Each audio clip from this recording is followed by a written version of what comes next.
Yeah, you're real funny, Mom. Did you watch SummerSlam on Saturday or not? Yeah, it was good. I enjoyed the CM Punk match. No shit. I know you were happy and Credo was pissed. Why do you say that? Because you got your tribal chief back. And Credo has to deal with the woman's title with fucking mud flaps on it. Oh, Mom. All right. Welcome to another wrestling podcast. This is episode 260. I'm Credo, your mark of marks. I'm Angry Cooter, the social assassin, at your disposal, bitches. That's right, guys. SummerSlam. We're coming off SummerSlam, Cooter, the 37th annual SummerSlam, and that's why I have to find it on Peacock now. It's the 37th. They put it in like a catalog order. Oh, because it's all in seasons. Oddly enough, Season SummerSlam 37. I think SummerSlam was the first pay-per-view I ever ordered at my house. Really? 91, yeah. I only have a memory of WrestleMania, Caesar's Palace. I remember watching it when the light was it was still sunny outside, and it was a whole that's Giant Gonzalez versus the Undertaker. I remember it. Nobody else wanted to watch it, but I was watching it. No, so I mean, we're coming off SummerSlam. A lot happened. Even into Raw, a lot of things are happening. Steam's picking up in WWE. A lot of things going on. But the one thing I need to get off my chest before we get into SummerSlam... You look a little frazzled. ...is Peacock. The Peacock app, NBC app. Pause. Leave it to Credo, who wants to start with the cock. Okay? Well, the Peacock. So, you know what? So mad. I went to a wedding Saturday. I avoided social media. The place where I was at the wedding didn't have service, so it was great because I couldn't get like any updates or spoilers. Yeah. Perfect.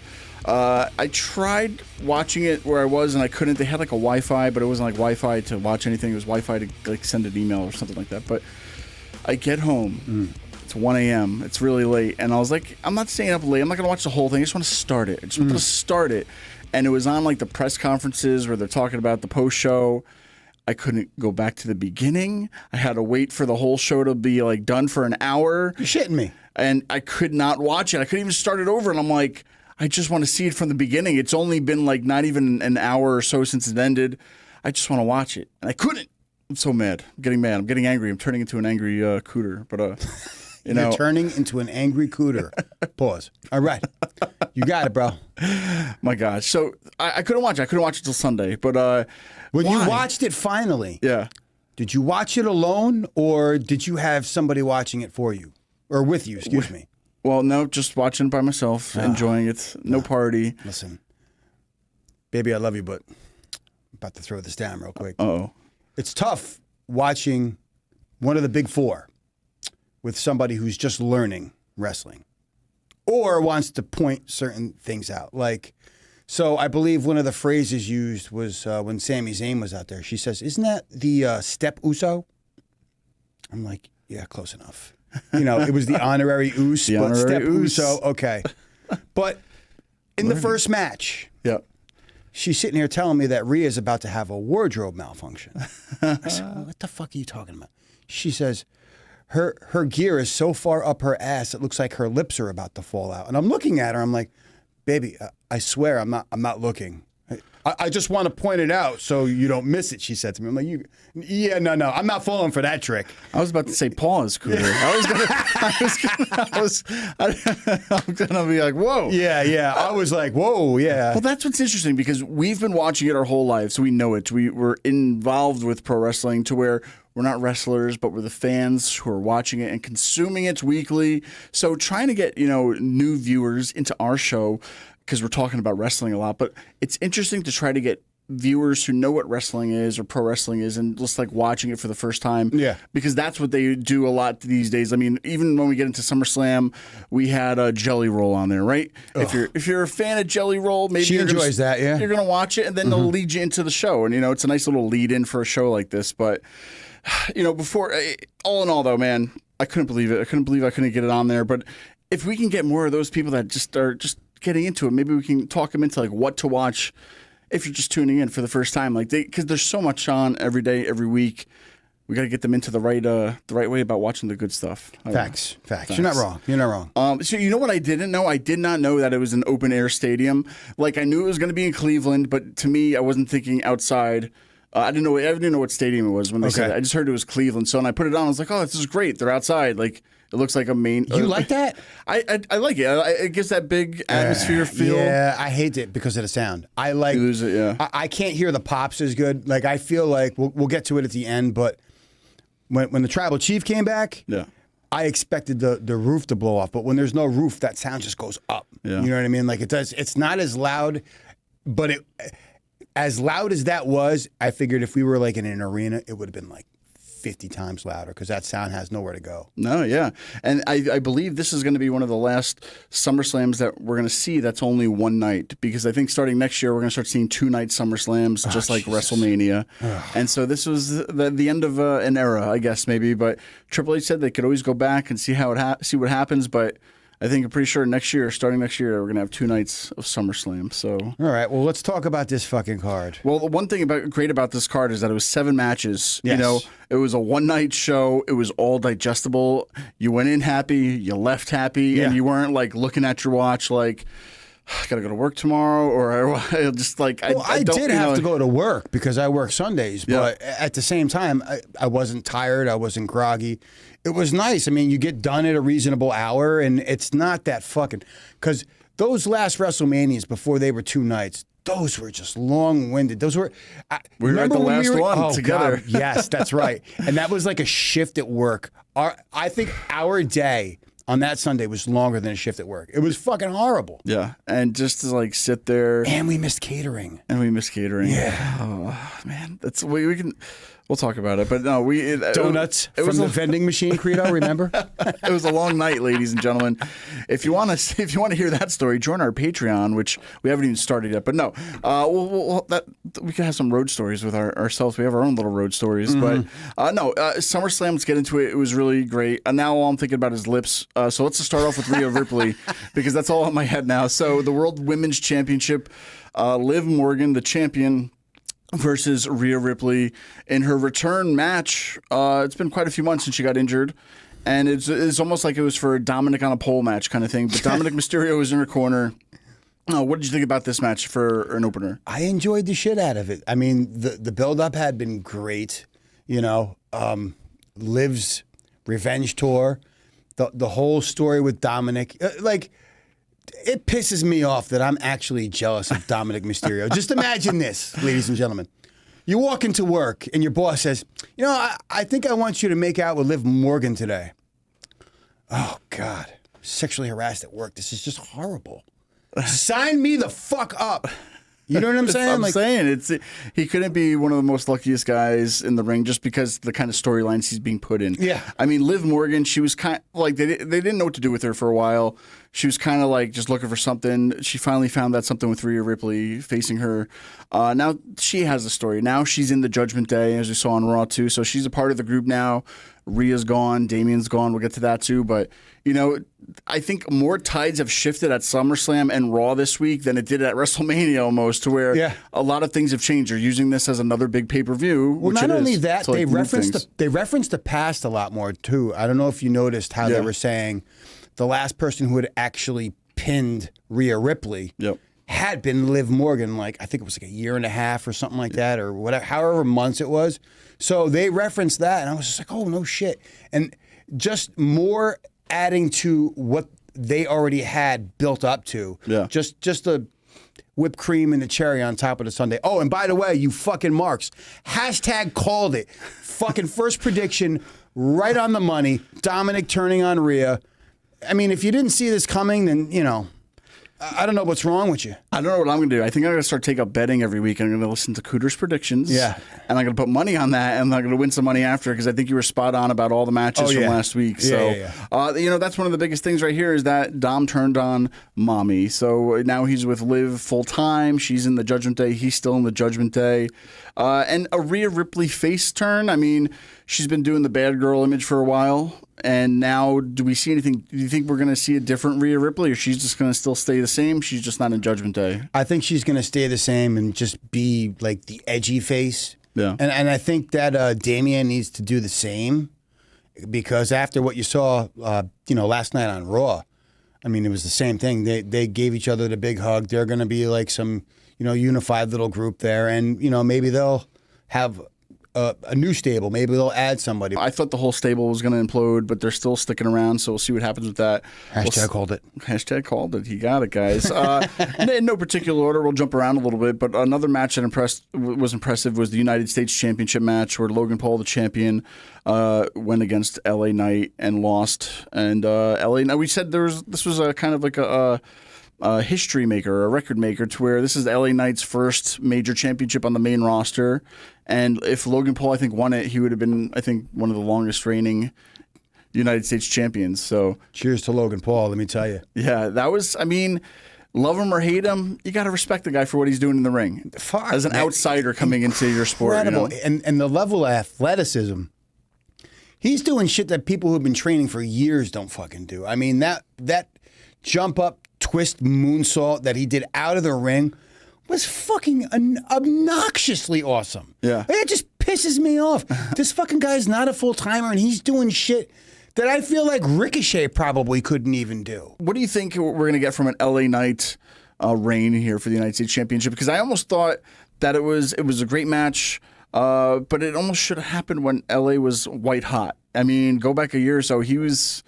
Before Randy, I go back to before Randy and CM Punk returns, because he was the number one, like everybody was going crazy for him, and then they returned, and then everything kind of, flattened out a little bit. He's still great. Everybody loves him, but not as powerful as I think it was last year. I call this the SJS. Yeah. This is the Samoa Joe situation. Yeah. Because when he was in TNA and he was white hot, they just kept holding off on putting the world title on him. And because... I want to say that was around the time where he was doing his matches with Kurt Angle. And they could have easily put the belt on him a little bit earlier. By the time they finally put it on him, nobody cared. And it was just a missed opportunity. And I've probably said that before. But this is eerily similar. I kind of agree with you. I feel like a little late on the trigger, but we'll see, Yeah. We're obviously in a time right now where the storylines are meant for long term and they're being drug out a little bit longer. I'm enjoying the shit out of this era, and I'm not going to crap on it until the story's over. Sure. The only, if you're going to really nitpick, because we'll nitpick, we're fans, that brass knuckle spot at the end, I thought he could have been, sold that a little longer than like 10 seconds. I mean, he got hit with brass knuckles, fell down, got back up and pinned him, and it's where it's like, maybe they could have drawn that out a little bit, but it's like you're selling the brass knuckle spot. He gets hit with them. I don't know. It was just at the end. You're damned if you do. You're damned if you don't. I mean, they might have been able to get away with it if MGK actually hit him with it because, it's fucking MGK. Yeah. You know what I'm saying? Like, he's not a wrestler. Like, I'm not saying that to shit on the guy. I mean, it is what it is. But being that he's not a wrestler, it might have been more believable that Knight could have, kicked out of that pin or whatever the fuck it was that finish was if it had been somebody else who wasn't a wrestler. Sure. Just a thought. No, yeah. Moving right along, there's a lot of other matches we could talk about, but overall, it was a great match for the United States Championship. Why are you skipping it? Well, I'm not skipping it. Why are you skipping it? We talked about it. Not that. Oh, what? I know who you want to talk about. Oh, no, I was going to another match, but yeah. All right, let me scroll back up. Oh, yeah, I saw that. Yeah, you could go right. We have the WWE Women's Championship match. Yeah. Bayley, the champion, going against Nia Jax, everybody's favorite. I'm going to tell you right now, fuck you. You better give that woman her flowers tonight.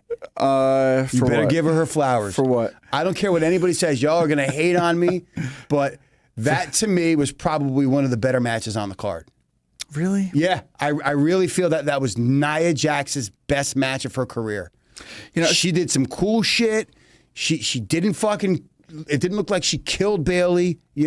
She worked stiff, but was under control, and it was the best storytelling I've ever seen her do in a match. She does some things really, really well in the ring. Her facial expressions, the way she sells, it just comes. It comes from. You know who she reminds me of when she does certain things? Solo. Solo does a lot of the same shit that she does. Yeah. Just mannerisms in the ring, and she's really good when she's under control. This was her best match. Give that bitch her flowers and apologize for the mud flaps. Well, as far as I'm concerned, she could hold the torch too because she looked like the Statue of Liberty that night with that crown. Wow, you're still shaming her. She got a crown on. She's the queen of the ring going into this match, so that's how she earned the championship match. To me, a Nia Jax Bailey match, it just seemed like they had some killer chemistry, just like I said they would.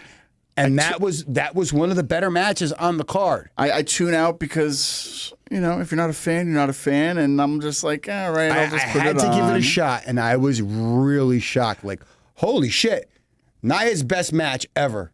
I was really just hoping for a cash-in. And so, I don't get what happened because What is it with you? Because I feel like it could have been the passing of the old guard, these girls who have been around for a while. You're the same fucking guy who's Tiffany's, like, oh, they cash in too soon. Tiffany's white hot. I feel like, why not give her the championship there? It would have matched her persona, Your Nia Jax bias is showing, bro. Stop it. Because I'm like, when did this Tiffany-Nia relationship happen? I feel like it happened just the first night. What did I just get finished saying? The night before. And we're in an era of long-term storytelling. Let it play out, Credo. I know. Yeah. Let it play out. We'll be besties, and then she'll cash in. Exactly. And there's going to be a good story behind it. I'm enjoying that stuff because now it seems like these rivalries have a reason to them.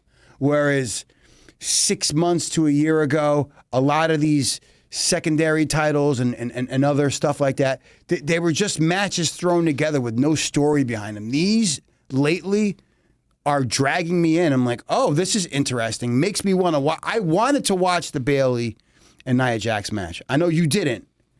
You should give it a real serious watch. I think you'd be like, oh, shit. Sure. All right. I'll give it a real watch. We'll have to talk about it again. He's not watching shit. You're a lying motherfucker. I was yeah. I was taking a shit. I just hope it doesn't turn into, because I guess, regardless, we'll talk about Gunther in a little bit too, but, you have the King of the Ring winning, you have the Queen of the Ring, Queen of the Ring. Pause. winning, and it's a tongue twister tonight. And so both of them, I don't want it to always be that they win the King of the Ring or Queen of the Ring and then they win the championship. So I really want something else to like. I like that the winners get a championship shot, and we've seen it tonight at SummerSlam. Made SummerSlam feel more important of that they actually earned it to go through this tournament. That's what I'm saying. Face the crown. Long-term storytelling. Yeah, so it's going to be interesting when we first see that first person to lose in their championship match after winning it, because see what happens. But all right. So I'll try to give it a chance, maybe. CM Punk, though, the Cleveland Curse versus Drew McIntyre. Drew needed this win, I think. Out of this whole feud, I think Drew needed this a little bit more than CM Punk did. Granted, it was CM Punk's return to the ring in a solo match in 10 years. And you said it last week, the Cleveland Curse, he didn't win. But at the end of the day, I think, we all won. I think it was a great match. He didn't need it, though. I think Drew needed it more than anybody. Oh, yeah. I think the right guy won out of this. I agree. I think that this is obviously my mom's favorite match. Yeah. She loves her some CM Punk. Yeah. She does. She likes CM the tattoos. Punk? She likes the Pepsi tattoo. She does. and we all know I'm a big CM Punk fan. I'm a chip off the old block. Pause. But no, honestly, it was good to see. One of my friends hit me up the next day, and he was saying that he felt like there should have been some blood and this and that, and they should have went for it more. And I'm like, it's his first match in the ring in what, 13 years? And his first match back here, he got injured. So it's like, let's just take it it's slowly. like, let's see what he can do. Let's ease into it. Like, they don't need all of that because at his age too. I mean, he's he's just a name. Forget all that. Yeah. You don't want that for the first match. That's like Braun Breaker winning the IC title on the first fucking match. Yeah. You know what I mean?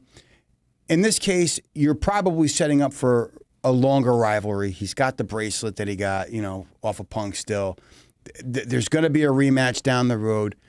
This is going to go somewhere, and then the stakes are going to be higher. Maybe we'll get a cage match. Maybe we'll get a street fight or a no holds barred or a triple threat with Seth Rollins, whatever it's going to be. Well, if Seth's still alive after what happened to him on Monday, that was hilarious. But holy shit, how many tsunamis did that motherfucker take? Yep. Yeah, it was like my marriage. Pause. Pause. I wish I paused that. I feel like because if Punk won though too, you'd hear the marks out there or the ones that hate him being like, oh, of course he had to win. He's blah blah blah. But I feel like it was nice to see that there was no ego involved in this. How do you think he looked in ring? Honestly, I mean, not as the first. A CM Punk 20 years ago. Of course not. He's aged, but I still think he looks good. But his kind of name now, he's more of a showcase like a Brock Lesnar, to where people are just going to go see the name at this point. Like they're not going out to see the GTS. They're not going to see him do like this 5-star match. They just want to see CM Punk. Yeah, he gets that kind of like senior kind of a match in a good way, to where he's a big name, and you really have to like look after him because he's a moneymaker for them too, and it's like he doesn't need to go do a death match out there. No, of course not. And just do a regular match, and it was fine. The best part about him is, as much as we call him the best in the world, he's obviously not going to be the greatest in-ring performer in terms of work rate, especially at his age. But the things that he does well, his in-ring psychology, the way he tells a story, the interactions that he was having with Seth Rollins, it just made it that much better. It's not just like, oh, I got to focus on Drew. No, I'm going to be a dick. I'm going to fuck with everybody. I'm going to say what I got to say, and I'm going to put on the best show possible. I mean, I think we all expected less from him. And I think people weren't expecting a lot out of him just because of the sheer fact that he's been on the shelf for how many months. And then before that, how many months before he actually came back to WWE? And before that, he was injured again. So it's just nonstop. I feel bad for the guy. But the thing that makes me happy is the fact that he looks happy doing what he's doing. No, for sure.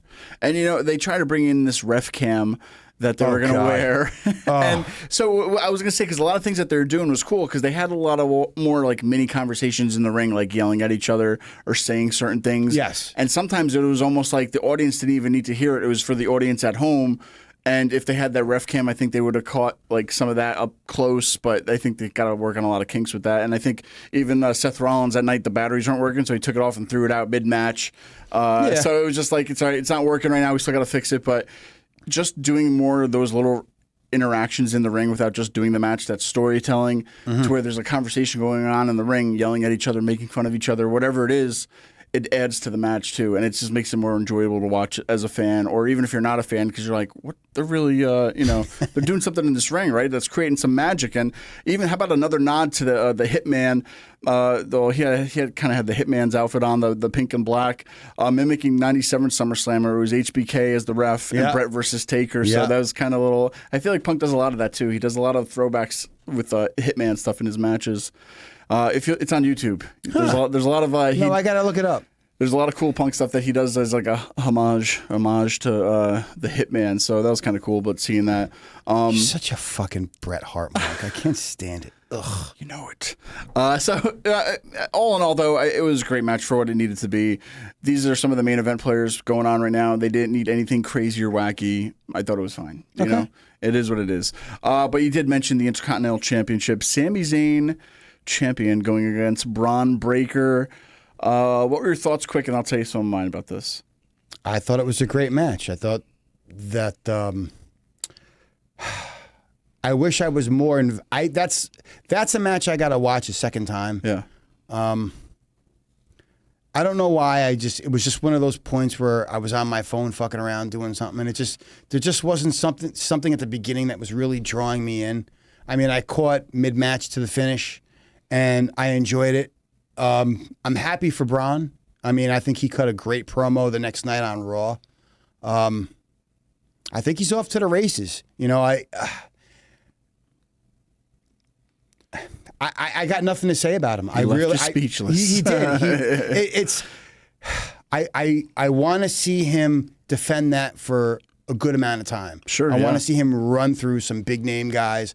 I want to see him, cut the same type of I want him to be Scott Steiner in the worst way. I know he's Rick's kid, but the way he talks sometimes, it's like early Scott Steiner, and I want Freakzilla Braun Breaker. You know what I'm saying? Like, because I see flashes of it when he's talking. Yep. I'm just like, oh, come on, give me what I want. Give me what I want. No, yeah, and I almost feel like the match, it's kind of seemed flat at the end. I feel like there wasn't as much drama for this, or just for Sammy to lose. I mean, he's pulled out some great moments in the past few matches that he was defending the IC championship, to where it was like a lot of drama-fueled moments, to where, you know, he's like the last man losing. He's about to lose, and he comes back with this amazing victory. I felt like he could have had more drama for Sammy, especially because this is, you know, he beat Gunther for it, and he did hold on to it since Mania, but at the same time, you know, it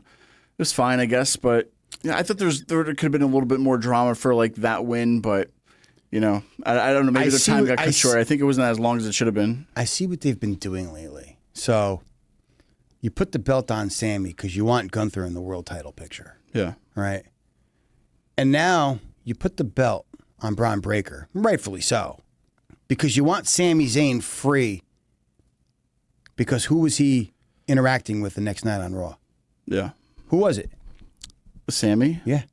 I forget right on the spot. It's Jey Uso. Yeah, Jey Uso. So here we go. That's we're positioning him for the next storyline, and let's get into that because we know where this is going now. No, for sure. You know, just that's what's been going on. It's where all these little things are coming together for me now, especially the little storytelling in the ring, and then the prolonged storytelling, to where, you know, why didn't you have the Wyatt Six versus Gable and his now American-made squad? I don't even know what the fuck they call themselves. They just call them American Made now, so that's their new name, American Made. And he's like, they can have American Alpha, so that we're American Made. American Alpha is still an awesome name. They should have kept that. But, you know, so like that could have been a SummerSlam match, but they saved it for Raw because, once again, they wanted to get through that to like make you want to watch Raw, to where, you know, like they're really setting up these storylines to where, okay, so I'm doing it this week, it's happening next week, and they're really getting people to come back to it. I feel. You know what's funny too? You say American Alpha. You know who I keep seeing as like a guy who comes out when they're trying to break up the fucking. I see Jason Jordan all the fucking time. Yep. It's hilarious. And he still has that same smile from time. I'm just happy to be here is what you used to say. Yep. It used to make me laugh so bad. Dude, wipe that fucking smile off your face and beat the shit out of somebody already. I know. Oh, God. Well, you know, as things are picking up, though, I think one of the matches that we've talked about, we were hoping this would happen, and now it's happened. But World Heavyweight Championship match, where it was Damian Priest going in as champion versus Gunther. Big match feel. Gunther is the guy that reminds everybody of what pro wrestling used to be like, in a way. There's no really gimmicks needed. You know, he's like the classic wrestler. He's the ring general, bro. You know what I mean? Like, he's the classic, like, 70s, 80s wrestler, old school, you know, guy that's going in that's just dominant. He's dominant. Bruno Sammartino with a shaved chest. That's exactly it. Yeah, man. Because, you know, he went for like how many years or how many days, I'm sorry, as the UK champion. It was like 800 plus, they said, and then 666 as the IC. I don't think he's going to have a long... I don't think he's going to have a short reign, but I don't think he's going to have like a 600-something days. That was like a COVID, whatever. I don't know. I don't think he's going to hold on to this world championship. I don't think he's going to... I think he's going to have a long reign, but I don't think we're going to pull out like 3 years or something. You're saying he held the UK title longer because of COVID. Yeah, you're probably not wrong. See, well, because, I mean, I don't know. In this day and age, like, he'll be lucky maybe if he makes it to WrestleMania, kind of a thing, to where... Bite your fucking tongue. I'm just saying, if they could build a good story to where somebody has to beat him, that'd probably be good, but... I don't see another long reign, but it's going to be long, but it's not long. I don't know. That's what he said. Yeah. Another wrestling podcast. So, you know, regardless, I think everybody was happy. But how about how he won? Are you happy about how he won the championship, where it was kind of some interference? Is that just the heel you want to talk about my second hashtag called it moment? Yeah. Fuck. I could care less how he won it. That's great storytelling. That's what this business is about. I don't need clean wins all the fucking time. It just doesn't make sense to me. There's no fun in it. If it was a long, dragged out feud between Priest and Gunther, I would want a clean win for Gunther. But being that it was what? Because a month prior he won the King of the Ring, or 2 months prior, whatever the fuck it was. Yeah, that's good storytelling. But I don't need the clean finish for that. I want to see some fuckery. You know, I want to see him get screwed over by Finn Balor. I want to be able to say hashtag called it. You know, like Sure. I want to see, you know, oh God, Carlito wearing the Judgment Day hoodie is now a full-fledged member. I want to see JD Funko Pop get his ass kicked the next night on Raw. Like, this is where we're going. I think that Damian Priest learned a lot from being heavyweight champion. Yeah. I think he's going to do so much better without that belt because he's not going to have that anchor to carry around anymore. Now he can take what he's learned and apply it to better storylines and then eventually get back into the picture for a rematch. And that's how you build stars, people, right? Some other companies need to learn about this to where, like, that's exactly it. You know what I mean? That's exactly how. You know what's so funny is what we were talking about earlier was my buddy was talking to me about what I thought about the CM Punk and McIntyre match. Yeah. He says, oh, you know, it's not that I felt like there should be pouring blood. He goes, if you want to watch AEW, go ahead and watch that other bullshit. I don't need to watch that bullshit. He goes, that's for fucking idiots who just want to see blood and guts. All right. I was just like, okay. All right, you got it, bro. All right. All right. Well, no, I mean, that's exactly it. But you know what I loved about this, too, is that the next night on Raw, it's not, oh, Damian Priest is going to have that rematch or whatnot. Now it's going to be Gunther versus Randy Orton at the Bash in Berlin, which is a new pay-per-view, which is why SummerSlam was like the first weekend of August and not the last weekend in August. I mean, they're killing it with these international shows, but at the same time, I like that there's no instant rematch. Like, just move on, you know, like, get off. I used to hate that because then they would play a hot potato with the belt. It would go back and forth. And next thing you know, these guys are wrestling every fucking week for the next 2.5 months. I don't want to see that shit right away. I know. And it's a nice break in storyline. Yeah, let like, it cool off for a little bit and then get back into it. One of the cool things that they're doing is like the backstage entrance for Cody. So like him walking backstage, getting off the tour bus, walking his dog, which is, I thought he was going to bring the dog to the ring, but. No, because you remember when he did that in AEW? Yeah. And the dog nearly shit right on the fucking stage? I felt so bad for that dog because I think that was his last appearance too, they were saying. Well, you know, it should have been his last appearance. He should have never brought him out in the crowd. That fucking dog was scared to death, man. I know. I felt horrible for listen, anybody who knows me, I like animals more than I like people. Because with animals, you always know where you stand. That fucking thing was terrorized. Poor guy. Poor Pharaoh. Poor Pharaoh.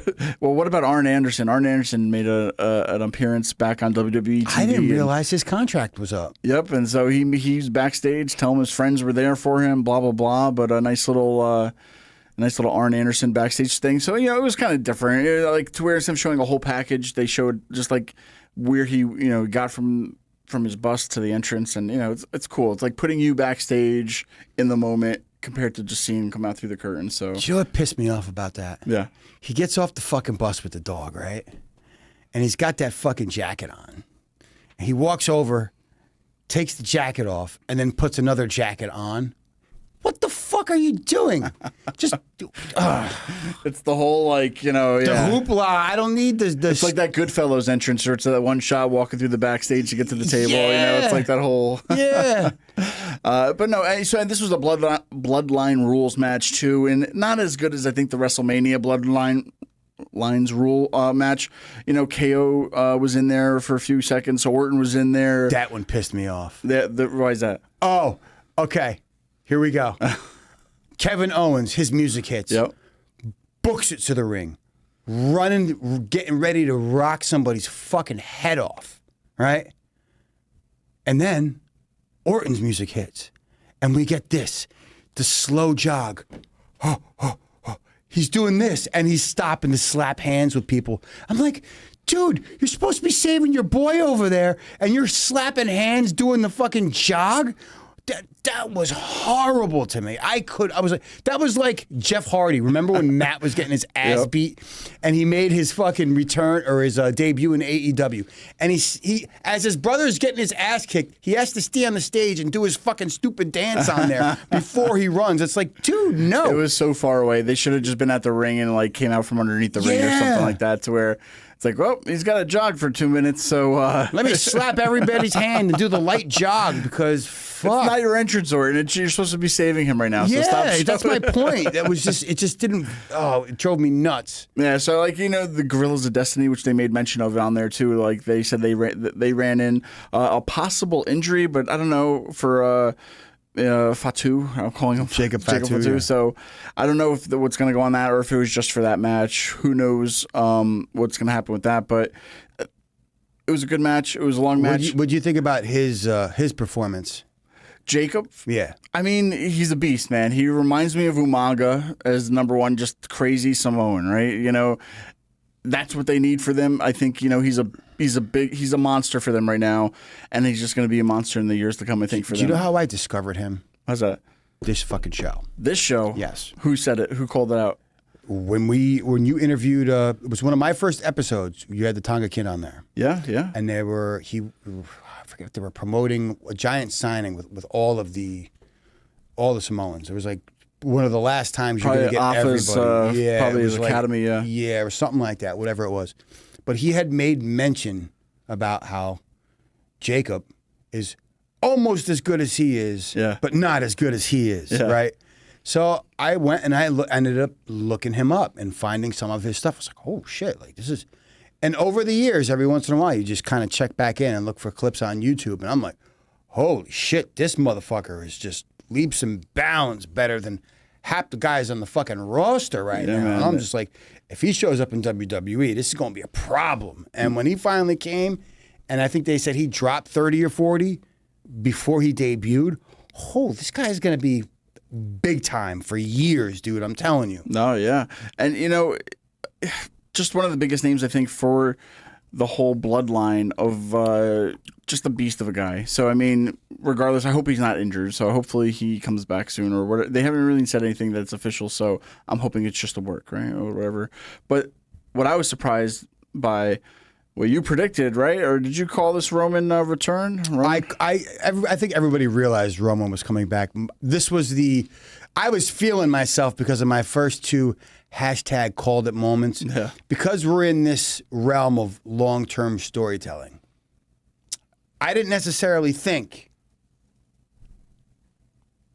it was going to be Roman. Yeah. I thought we might have gotten a little Brock Lesnar. Where did you pull that out from? I've been sitting on him. It's a nice pillow.